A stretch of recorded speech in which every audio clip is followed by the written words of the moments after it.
काय सांगते आपल्याला रामकथा? काय समन्वय टिकवायचंय जीवनामध्ये? मी सांगेन थोडक्यात की प्रत्येक आई बापाची इच्छा असते की आपल्या जी दोन मुलं आहेत त्या दोन्ही मुलांनी एकोप्याने राहावं आणि एकोप्याने असं राहावं की सगळ्या गावाने माझ्या घराचं नाव घ्यावं. प्रत्येक आई वडिलांची इच्छा असते. जसं की दोघे जण भाऊ होते. एक भाऊ शेतकरी होता. दुसरा जो भाऊ होता त्याला आई वडिलांनी शिकवलं, लहानचं मोठं केलं. हुशार होता बिचारा, शिकला, लहानचा मोठा झाला, शहरामध्ये गेला. शहरामध्ये गेल्याच्या नंतर अगदी रात्रीचा दिवस केला, दिवसाची रात्र केली, रात्र रात्र जागून अभ्यास केला आणि महाराज मोठा अधिकारी झाला.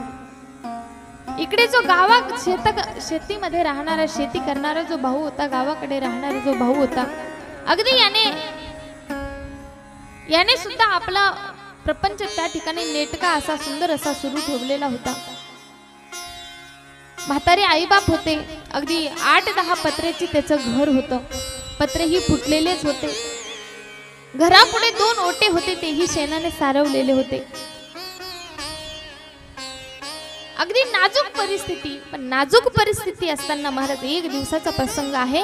उन्हाळ्याचे दिवस होते, संध्याकाळची वेळ होती आणि त्या संध्याकाळच्या दिवसामध्ये महाराज, आई बसलेली आहे ओट्यावर, वडील बसलेले आहेत, मुलगा बसलेला आहे खुर्चीवर आणि बसलेला असताना महाराज एक 4 चाकी गाडी आणि त्या घराच्या दिशेने यायला लागली. महाराज ज्यावेळी ती 4 चाकी गाडी घराच्या दिशेने वळाली आणि ओळल्याच्या नंतर आईच्या मनामध्ये आता कुजबूज सुरू झाली की आतापर्यंत एक सायकल सुद्धा आमच्या घराकडे कधी येत नव्हती, आज 4 व्हीलर गाडी आमच्या घराकडे येते. कुणाची असेल बरं ही गाडी? मनामध्ये विचार चालू होता. पण अशा वेळी महाराज प्रकार असा झाला, महाराज जसजशी गाडी जवळ येऊ लागली आणि तसा मुलाचा चेहरा समोर दिसू लागला. जसा मुलाचा चेहरा त्या गाडीमधून दिसत होता तसे आईच्या डोळ्याला पाझर लागलेले होते. आईच्या डोळ्यामधून अश्रू गळू लागले आणि अश्रू गळत असताना महाराज प्रकार असा झाला, ज्यावेळी मुलगा समोर दिसला आणि समोर दिसल्याबरोबर महाराज गरिबी आठवली की अगदी रोजानी जाऊन लोकांच्या शेतात राबून मी माझ्या लेकराला शिकवलं, पण माझ्या लेकराने कष्टाचं चीज केलं. महाराज आनंद झाला, आनंद अश्रू डोळ्यामधून वाहू लागले. मुलगा गाडीतून खाली उतरला, वडिलांचं दर्शन घेतलं, मोठ्या भावाचं दर्शन घेतलं. महाराज आईचं दर्शन घेतलं नाही. आईच्या कुशीमध्ये डोकं घातलं. महाराज आई रडते, मुलगाही रडतो, वडीलही रडतात, भाऊही रडतो. महाराज अशामध्ये असं झालं. ज्यावेळी आतमध्ये कळालं की काका आले, त्या गरीब भावाचे मुलं अगदी कुठे कपडे फाटलेले आहे, कोणाची पॅन्ट फाटलेली आहे, डोकं विस्कटलेलं आहे, कपडे मळालेले आहेत, मुलं आतमधून बाहेर पळत आले. आल्याच्या नंतर काका म्हणू लागले. महाराज त्या माणसाने गाडीजवळ गेला, गाडीची डिक्की उघडली, कुणाच्या हातात सफरचंद दिले, कुणाच्या हातात भत्त्याचा पुडा दिला, कुणाच्या हातात खाऊ दिला. महाराज लहान लेकरू रांगत आलं, आपल्या चुलत्याचा पाय धरला. पाय धरल्याच्या नंतर त्यांनी त्या लेकराला उचलून घेतलं आणि उचलून घेतल्याच्या नंतर महाराज त्याचे पापे घेऊ लागले. महाराज आईच्या डोळ्यातून घळघळा धारा वाहत होत्या. सुनही उतरली गाडीमधून, सासऱ्याचं दर्शन घेतलं, सासूचं दर्शन घेतलं, दिराचंही दर्शन घेतलं. महाराज जर एक गरीब आणि श्रीमंत भाऊ अगदी इतक्या एकोप्याने राहत असेल तर त्या आई बापाच्या जीवनामध्ये याच्यापेक्षा दुसरं काय सुख आहे? काय सुख आहे दुसरं? हेच तर पाहिजे ना आई बापाला. आणि हा समन्वय जर टिकून ठेवायचा असेल आणि हा समन्वय जर टिकवायचा असेल तर त्याकरता ही रामकथा ऐकलीच पाहिजे आणि ऐकलीच पाहिजे. महाराज ही आपल्या आचरणामध्ये आपण आणली पाहिजे. रामकथा अशी आहे, ही जर का एकदा ऐकली ना तर ऐकल्याच्या नंतर महाराज एक वेळचा प्रसंग आहे.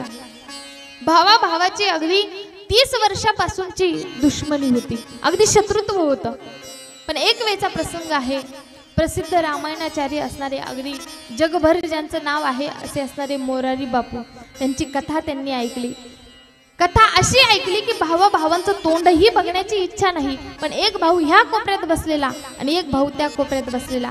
ज्यावेळी प्रसंग सुरू झाला भरत आणि रामांचा, श्रीरामजींचा आणि भरतजींचा ज्यावेळी प्रसंग सुरू झाला, काय आहो ते बंधू प्रेम महाराज, तो तिकडच्या कोपऱ्यातला भाऊ इकडच्या भावाकडे बघायचा, दोघांच्याही डोळ्यामधून घळघळा धारा वाहू लागल्या की अरे कशा करता आपण भांडतोय, अगदी एका जमिनीच्या तुकड्या करता भांडतोय महाराज, एक दिवस असा येईल इथून आपण कधी निघून जाऊ आपल्याला सुद्धा कळणार नाही महाराज, क्षणाचा सुद्धा भरवसा नाही महाराज, आपण असे आहोत की मित्रा करता अगदी 25-25, 30-30 महाराज लाख 2-2 लाख रुपये मित्रा करता खर्च करू, पण भावाने जर एखादा जमिनीचा तुकडा मागितला तर महाराज आपण त्याच्यावर केस टाकतो, अगदी 30-30, 40-40 नवे पिढ्याच्या पिढ्या निघून जातात, पण तरी सुद्धा ते भांडण संपत नाही। आणि जर हे भांडण संपवायची असतील, हे समन्वय जर टिकवायचं असेल, तर मला असं वाटतं की रामकथा ऐकणं गरजेची आहे आणि गरजेचीच आहे। आणि ही जर का आपण ऐकत असाल तर मला असं वाटतं आपण आपलं घर आणि आपल्या घराचं मंदिर झाल्याशिवाय राहणार नाही। म्हणून ही जी कथा फार जुनी आहे, फार जुन्या काळातली आहे, हजारो वर्षापूर्वीची आहे, मग ही रामकथा आम्ही का ऐकायची, तर महाराज याचं कारण असं आहे, ही रामकथा ऐकल्याच्या नंतर आपल्या घराचं मंदिर होणार आहे, म्हणून ही रामकथा ऐकायची आहे।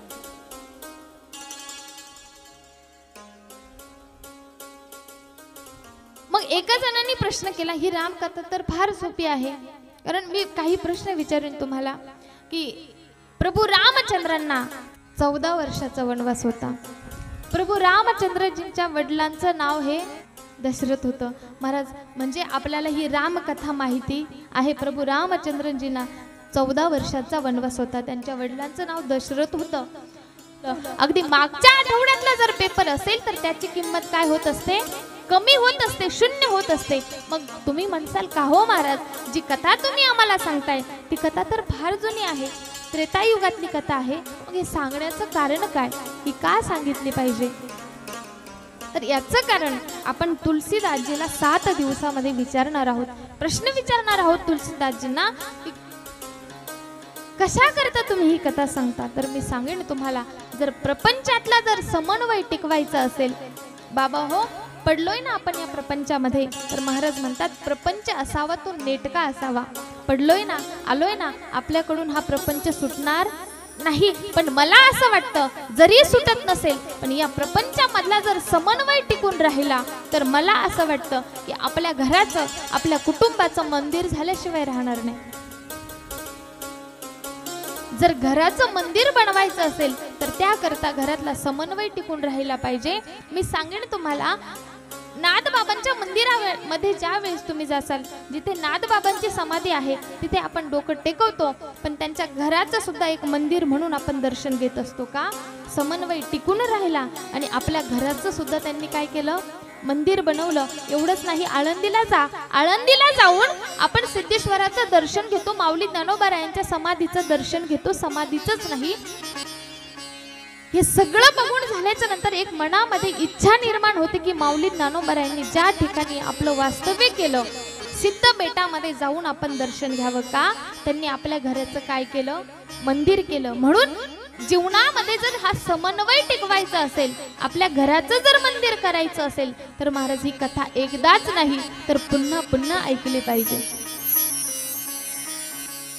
कारण हा समन्वय टिकणं हे फार महत्वाचं आहे, फार महत्वाचं आहे। कारण घरामध्ये जर आपण आपल्या घरामधला विचार करा, महाराज प्रत्येकाचे विचार वेगवेगळे आहेत,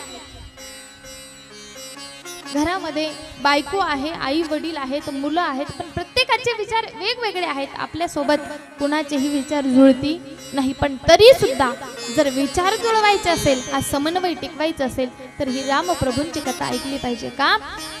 या रामकथेमध्ये एक बायको कशी असावी, एक बहीण कशी असावी, पत्नी कशी असावी, आई कशी असावी, वडील कसे असावे, भाऊ कसे असावे, आणि हा सर्व महाराज ऐकल्यानंतर आपला जो प्रपंच आहे, आपलं जे घर आहे महाराज, हे मंदिर झाल्याशिवाय राहणार नाही।